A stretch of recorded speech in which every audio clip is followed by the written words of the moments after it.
Good evening, Dr. Powers. Well, good evening, and thank you for having me. It's really exciting to be here.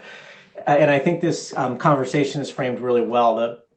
The objective of this is partnership in moving this ball forward and thinking about, how can we take what we know from research and the science of reading and apply it in the best ways possible in the classroom. And so I've enjoyed working with the whole team, leadership at the Ridgefield Public Schools. And one just um, very clear sense that I've had from the beginning is being welcomed and invited into all of these conversations. And as we go through this presentation, I'll explain part of it was actually being on site and having the opportunity to visit classrooms, and through that entire process, I just felt the doors were wide open, and I felt very welcome. So that's an obvious reflection of the culture and community in Ridgefield. So I'm really, really grateful for that. So I have been doing this work for over 20 years. I specifically have worked with students who are at risk for reading failure. Who are students at risk for reading failure? Those are students who, for a variety of factors, whether they are things like a learning disability like dyslexia, which impacts the reading brain and the development of the reading brain, or kids who are struggling with reading because of circumstances like socioeconomic factors, lack of oral language development early on in life. There are a number of factors that might impact or put a child at risk for reading failure. So much of the research that actually comes into play for the science of reading we're talking about today actually comes from and is born from understanding why certain kids struggle to learn to read. That's why we know so much about reading and reading development. And of course, we don't know everything. It's the whole nature of research. There's still more questions to be answered. But in my journey working with kids who are impacted and struggle to learn to read, I've really been able to gain insight into what we can do effectively in the classroom to really help move the needle for them. And so I am the executive director of the Southport School and Southport CoLab. I am also the director of the Global Literacy Hub at the Yale Child Study Center. I am president of the Dyslexia Foundation, which is an organization that really promotes bringing researchers together to think about how we can think about what needs to be on the horizon for dyslexia research and literacy research. And then I'm also a research scientist at Haskins Laboratories. And Haskins is nearly 100 years old. It's up until about 2 years ago was a jointly affiliated research lab with Yale and UConn. It is still split between Yale and UConn today, but it is actually the birthplace of something called phonemic awareness, which is something we'll hit on in the presentation. So John, if you don't mind moving to the next slide, please. Great, thanks so much. So why am I here? Well, I think this was framed really well. Ridgefield reached out to me, I would say last spring. They had seen a presentation I had done. And so the leadership team reached out to me thinking about this waiver that had been submitted, and really asking for feedback because it seemed like, or it sounded like, and somebody can correct me if this is wrong, there hadn't really been, there'd been kind of a gap between when this waiver was submitted and getting any kind of feedback. And so what I heard from the leadership team was that they didn't want to wait. They wanted to make sure that they were continuing to put in place best practices, best professional development, what they could do for the teachers and the students in Ridgefield Public Schools. And so they asked me to come in and the CoLab and our team to come in and really think about the waiver that they had drafted, and to really take a look at what was happening in the classrooms, to think about how their approach to literacy instruction, how it was aligned with the science of reading, and what were maybe opportunities for continued growth and improvement. And so we facilitated that and really started that work back in August. And so, John, can you please go to the next slide? Great, thanks. So a big piece of this conversation was around what is the science of reading. And so, unfortunately, there's a lot of noise around the science of reading. This has been what I would call a push-pull conversation. There are a lot of reasons that we have had the outcomes we've had in this country around the success of readers in the classroom. There are a number of factors, but a huge piece of this is, for a long time, we have struggled to put into place the science or the research that has come come to the surface. We've struggled as a country, as a nation, to put this into place effectively in the classroom. And so really we're kind of at this watershed moment where that research that has been validated and really we know is the effective way to teach all readers, not just struggling readers, but teach all readers. It's finally got to this point where there's been a call to action to really make sure that we're equipping teachers, empowering teachers with both the knowledge and the tools to implement what we know from research works. And so before that, what was happening was we were basing a lot of instructional strategies, a lot of instructional design on what felt good, on kind of gut instinct. And certainly instinct is important. As a classroom teacher, you have to read the room, you have to be able to think about the different variability of learners you have at the table. But we all want to make sure that's framed in what we know works from science. And so this whole notion of the science of reading, one important aspect of it to understand is that there's no one science of reading. It is a body of research that has been distilled and looking at high quality research studies with really rigorous research design to understand what actually impacts and helps develop the reading brain.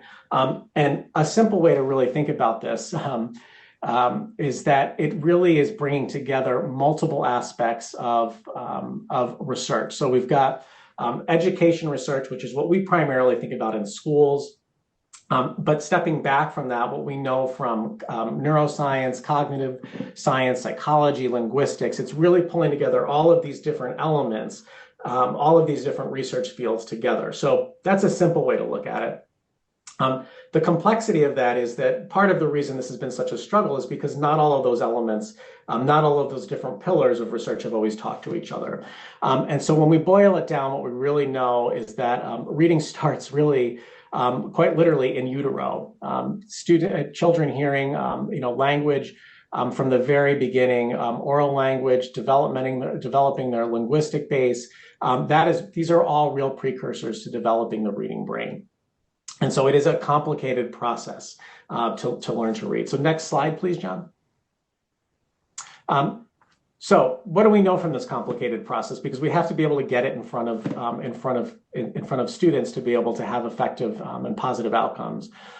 What we know is that there are two really key factors here. Decoding, and when I say decoding, what I mean is lifting the words off of the page, being able to look at letters, groups of letters, understand the sounds they make so that we can we can pull those letters off the page to understand what words are in front of us. That's one key part of reading, right? So a lot of times when people think about reading, they think about that decoding piece, lifting the letters and the words off the page. The other piece, the other critical piece, is linguistic comprehension. And so what do we mean by linguistic comprehension? That's really the language behind the words that we read. Things like the sentences, the way discourse is interpreted, thinking about semantic knowledge, all of these pieces, the background knowledge, what we kind of bring to those individual words that we lift off of the page. And so these are two critical parts, and they account for most of the variance in what we know as reading comprehension. So reading comprehension, of course, is the goal of reading. It's understanding what we read.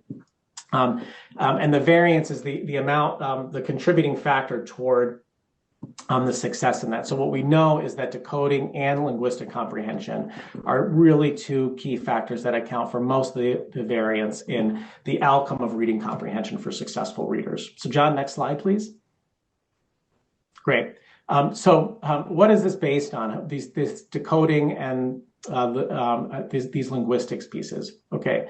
Many of you may have seen these 5 building blocks of the reading brain, or the 5 pillars, and this comes from the National Reading Panel way back in 2000. So this report's over 20 years old, but these are the key elements of making sure that we can build a reading brain. So 5 key pieces: phonemic awareness. When we think of phonemic awareness, these are the individual sounds and words. So we're not looking at letters when we're thinking about phonemic awareness. What we're really thinking about is for example, the word cat, at. Those are 3 phonemes in that word, 3 individual sounds, being able to discriminate, identify those individual sounds and words. that's a really important precursor to being able to read. You have to be able to understand those sounds and words. That links to what we know as phonics. And phonics is linking those sounds and words to the letters that make those sounds. So in the English language, we've got 26 letters, but they represent 44 different sounds. So we've got 44 phonemes, those individual sounds and words, and we've got 26 letters to represent them. That's part of the reason that the English language is a little bit tricky, is unlike some languages that have a one-to-one sound symbol correspondence, a language like Finnish, for example, which is almost a one-to-one correspondence. English is trickier. So learning to decode Finnish, a language like Finnish, is much easier. We could learn to decode Finnish, but again, unless we actually understand the words that we're reading, that's meaningless. So that's that linguistics piece. So we've got phonemic awareness, the individual sounds. We've got our phonics, linking those to letters. And then we've got fluency. In fluency, we're looking at rate and accuracy primarily. We're also looking at something called prosody, which is how we read, the intonation, making sure that as we read, we're kind of inflecting the way that we read to represent kind of what's happening. Like, is it an excited piece? Is it something that's sad? Is it, something that's interesting? But fluency is really pulling together the phonemic awareness. We understand the phonics, those pieces. And then as we develop our reading brain, really being able to make sure that we're decoding words both accurately and fluently. Those are really, really key factors, or accurately and with automaticity quickly. And then again, layering that prosody piece of, interpreting kind of what we're reading as we go along in terms of how we inflect that. And then we've got vocabulary. We all probably know what vocabulary is, but vocabulary is a critical factor in developing a reading brain. Kids come into school with all different levels of vocabulary. There's a lot of reasons for that. But building vocabulary is really critical. It helps with all of these different pieces, but especially if you think about something like fluency, the rate, accuracy, and prosody. If we don't know what the words mean, it's hard to read quickly. It's hard to read with automaticity. It's hard to read with accuracy, and it's hard to read with prosody if we don't know that. And it's certainly hard to comprehend, and that is, of course, the goal of reading, text comprehension. We need to put all of those pieces together to be able to get through a text and understand what it is we actually read, because that's the whole objective of reading, right? Unfortunately, again, when some people think about reading, they really just focus on the decoding piece, but it's really important that at the end result, what we really need to do is comprehend what we're reading. So next page, John, please. And this is actually a really good visual. I'm not sure if any of you have seen this, but this is called Scarborough's reading rope. And Hollis Scarborough is an emeritus scientist at Haskins. She actually developed this reading rope when she was giving a talk to parents to really try to help them understand the complexity of how it is that we weave the different components. And again, I'll go back to that earlier slide, that reference about decoding and linguistics. Here we have language comprehension, things like background knowledge, vocabulary, the structure of language, verbal reasoning, our literacy knowledge, all of those pieces, those cognitive pieces, those pieces that we've developed over time have to be woven together, have to come together with those word recognition pieces, those decoding pieces. Again, thinking about phonological awareness, decoding and spelling, which is encoding, and then also those sight recognition of words.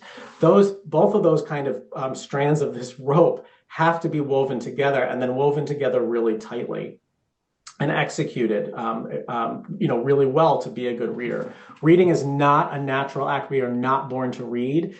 From an evolutionary perspective, reading is a pretty nascent component of civilization. And it's only really within the last 150 or 200 years, we've really focused on this at a level of thinking about educating the masses to read. And so we're really in this space where we're really trying to shift how we think about that instruction. And so again, it's really important to understand reading is not easy. It's not an easy skill to acquire. It's something that really relies on hitting all the pieces all the way from early oral language skills all the way through to things like vocabulary and comprehension, again, which is the end goal. And we've got to do that in a way that is systematic and sequential and increasingly strategic and with a level of automaticity to get where we need to be. All right, so that's kind of an next slide, please, John. That's kind of an overview of the science of reading. Very quickly, this is one of the things that we spent time on with leadership and with educators, the teachers in the Ridgefield Public Schools, starting in August of this year. And that was part of this objective, was really to think about and understand. We spent about 2 hours with different teams of teachers and with leadership, really getting deep into the science of reading, so we understood and had shared understanding and shared knowledge around those different areas. So really, there were really 3 key questions that came out from these conversations with leadership in the Ridgefield Public Schools, and thinking about how to go about kind of analyzing or thinking about the reading waiver and the work that was that we needed to do to try to provide input and be helpful. So one big component of this is, are the components of reading instruction identified in the waiver relevant and based in research? That was a really key piece. That was something that was really a requirement of the waiver. And I knew as soon as I read the waiver, a lot of thought had gone into really trying to dig into and understanding what is the science of reading. There's just a lot of rich detail in the waiver application that Ridgefield submitted around the background and understanding the discriminant components of these different areas of the science of reading. The second key question is the approach to reading instruction comprehensive? And that's really important too. Just because we're hitting one of the pillars doesn't mean we're doing it effectively. Is the amount of professional development, the amount of focus, time in the classroom, resources, are all those pieces enough or comprehensive enough to really target that area? And then the third question really is the model being implemented well? And this is what led to getting into all 6 elementary schools and spending time and seeing different aspects of literacy instruction happening in K through 5 in Ridgefield Public Schools. So that was really an important question as well. And one thing I just want to draw your attention to is this bulletin board here on Greek roots. One of the things we also saw as we've gone into this project is that where we started in August is different than where things are today. Even some of those early conversations around the science of reading, right away, leadership, both at senior leadership level, but also teacher leaders in Ridgefield Public Schools were asking really great questions about things like morphology, which is the study of word parts.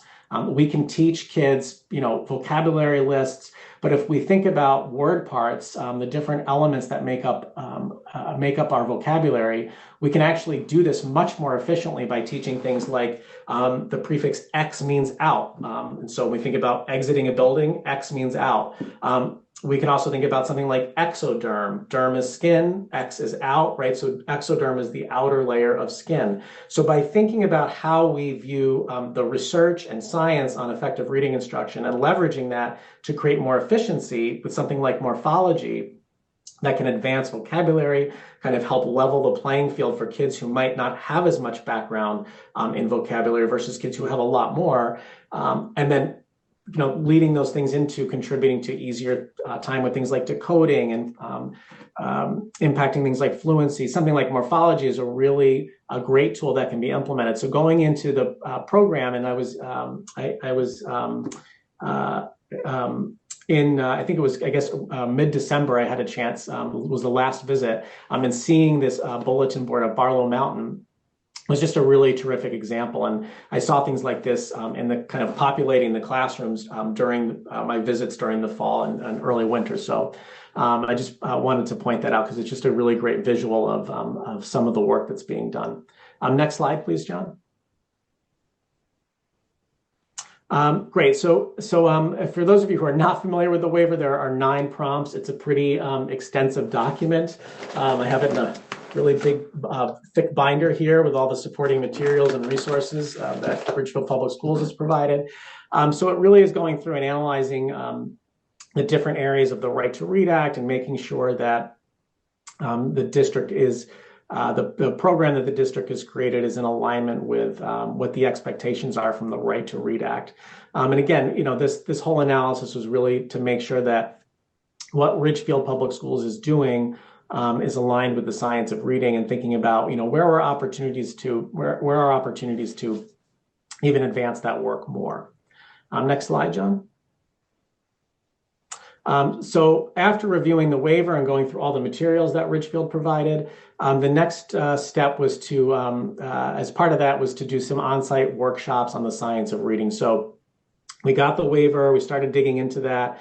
I had a chance to read through that before we even got into doing some professional development. And the real focus of this was on the what, the why, and the how. What is the science of reading? Why is it important? And how can we think about it in terms of implementation? And we did these over several workshops. Why? Because we wanted to really think about being grade level specific. So even in K through 5, although the science of reading is, that knowledge, we wanted common knowledge, and the way that these presentations and workshops were built was to provide that common framework.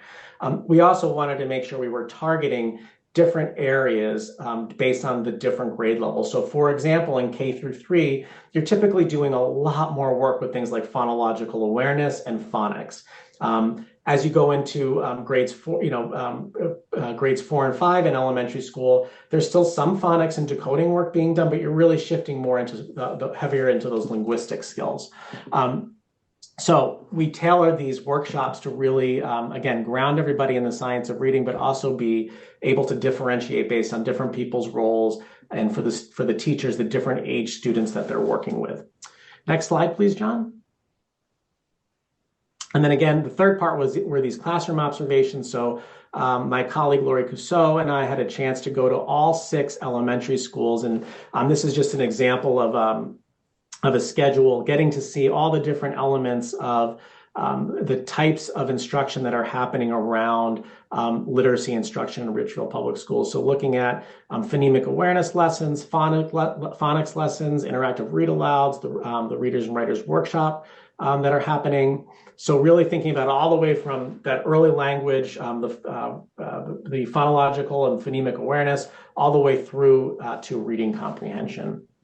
So we had a chance to, again, to visit all 6 elementary schools. Next slide, John. Thank you.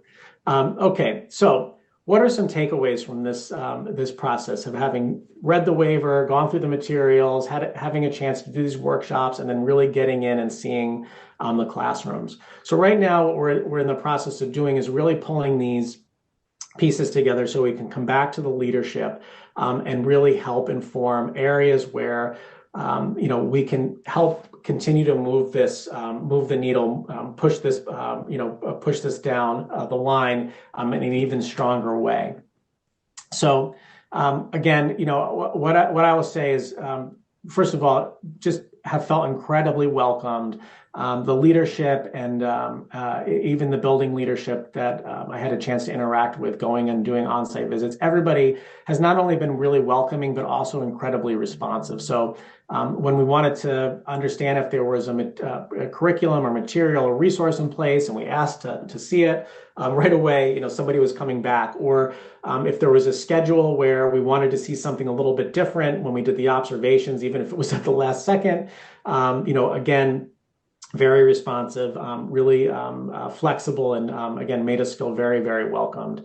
It is absolutely clear to us just the passion, the dedication of the administrators and educators. I mean, everybody's classroom that we went into, all the leadership we met with, everybody was incredibly proactive, really thinking about and clearly wanting to understand what is in the best interest of kids. I mean, every question that came out of these conversations was really with this concerted effort to understand the science of reading and to apply it. So as an example, in my last set of observations at Barlow Mountain, the first meeting we had was really to kind of update based on different changes that had been rolled out already, thinking about things like vocabulary instruction that had been shifted, was really thinking about how they could dig deeper and be thinking even more about different aspects of instruction and providing teachers with just even more resources. So, that's kind of a really exciting way to be included in these kinds of conversations.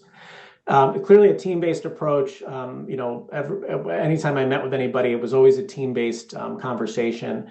And I think one thing that impressed my colleague Lori and myself as we went to these different visits was that there really does seem to be consistent resources across the different elementary schools. And so sometimes when we go into a district or we see programs, sometimes some schools or some classes have certain things and others don't. And there seems to have been a real thoughtful application of professional development, but also kind of resources, curriculum materials, so that there was consistency across the program that way. When we go back to those 5 pillars of reading instruction, the first 2 key pillars are that phonological awareness piece and phonics. Phonics gets a lot of attention, and there's good reason for that. What we know is that we really have to be prescriptive, sequential. We have to be explicit in our instruction of those sight-sound or sight-symbol relationships, right? Bringing the sound and the symbols together. We have to really be explicit in how we teach kids that. So phonics is really important. We're actually kind of recoding part of our brain when we teach people to read. We're using areas of the brain that were never designed to read, kind of retraining those areas of the brain. So phonics is really, really important. Obviously kids can't read or comprehend what they read if they can't decode the words on the page. But the other reason phonics gets a lot of attention is because it is a discrete skill. Yes, it's tricky. We talked about 26 letters and 44 sounds. That is a complicated thing. However, we can teach that really discreetly. So phonics gets a lot of attention because we need it as a precursor to decoding, but also because it's something that is really clear and systematic in terms of how we can teach it. Whereas other aspects of the reading brain, the other pillars, something like fluency, fluency is the result, is a result where we think about that automaticity, the rate, the accuracy, the prosody. That's pulling these different pieces together. That's a much harder thing to teach. Fluency is much more complicated because what it's really thinking about is kind of aggregating that constellation of skills into that level of automaticity. Similarly, with something like reading comprehension, again, we really typically aren't good comprehenders of what we read until we become efficient decoders, until we've developed that fluency. And so, those are really important pillars. Again, reading comprehension is the whole objective, but it's much more challenging. The good news is that one of the things we really saw clearly is that both phonemic awareness and phonics are 2 really, really strong pillars that we saw that we've seen across the six elementary schools we visited. And without those 2 pieces, nothing else can happen. So that's a really good and important finding that, as going through this. And it's also really important because a lot of schools in this country have relied on Readers Writers Workshop, TC, Teachers College Readers and Writers Workshop. And unfortunately, those were pieces that were really missing for a long time from Readers Writers Workshop. And so those are really, really critical elements of those 5 pillars to have in place. And so there's real solid implementation that we've seen, around those areas. As has been highlighted in the report from the state, in response to the reading waiver, comprehension, was certainly something that, Ridgefield Public Schools is aware of that they need to continue to work on. The challenge with something like comprehension is, it's kind of that constellation of those different skills. And so it's pulling those different pieces together and getting to that place. There's been a lot of work even since when we came in August, even with something like vocabulary, bringing in aspects of things like morphology, but also building vocabulary curriculum and important research-based work around how to develop better vocabulary skills. So these 3 areas of vocabulary, fluency, and comprehension, those are areas where there's opportunity to continue to identify resources and strategies to help continue to push that ball forward for Ridgefield Public Schools. And so, those are areas where we're, as we, continue this work, we're going to be looking to be able to provide strategies, suggestions on how to do an even better job with those pieces. And linking these different pillars. We've got these 5 discrete pillars, and really this opportunity to link them even more strongly. And so, there's opportunity there as well. And so that's those are the some pieces that we're really thinking about as we continue to go through this work. And when we think about the resources, the strategies, and the linkages, really helping Ridgefield Public Schools think about continuing to develop that professional development, that strategic plan around professional development and literacy, and how to kind of scaffold and structure that to be able to continue to grow the program with consistency and fidelity. So we're really excited to be thinking about those different elements and working with the leadership, in the coming months to be able to link those together in a meaningful way. And John, last slide, please. And that's really where we are. That in this process of pulling together those thoughts, meeting with the leadership team to report to them, to discuss the findings, and then really, provide some feedback and get any feedback too. Again, there's been a lot of, we've seen certain changes for sure since we've started this work in August. And then really being in a position to provide suggestions on how they can continue to grow and develop the outcomes for your readers in Ridgefield Public Schools. So that's my presentation for this evening. I want to say thank you again to everybody, and especially the leadership in Ridgefield Public Schools for inviting us in to help with this work.